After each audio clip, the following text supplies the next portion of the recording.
నంద్యాలలో అధికార పార్టీ నేత జిల్లా ప్రధాన కార్యదర్శి న్యాయశాఖ మంత్రి తనయుడు ఎన్ఎండి ఫిరోజ్ జన్మదినం సందర్భంగా రాత్రి అంతా డీజేల హోరుతో వేడుకలను నిర్వహించారు.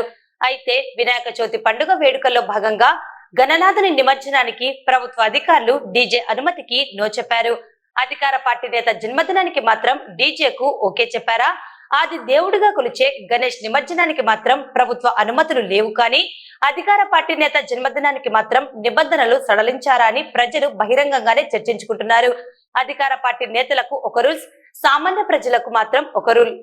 న్యాయశాఖ మంత్రి తనయుడు ఎన్ఎండి ఫిరోజ్ జన్మదినం సందర్భంగా స్థానిక రాజ్ థియేటర్లో డీజే హోరులో సెలబ్రేషన్స్ చేసుకున్నారు.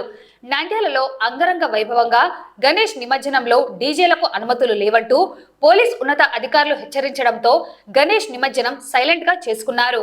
దేవుడికి ఒక న్యాయం, అధికార పార్టీ నేతలకు మరో న్యాయమని ప్రజలు చర్చించుకుంటున్నారు.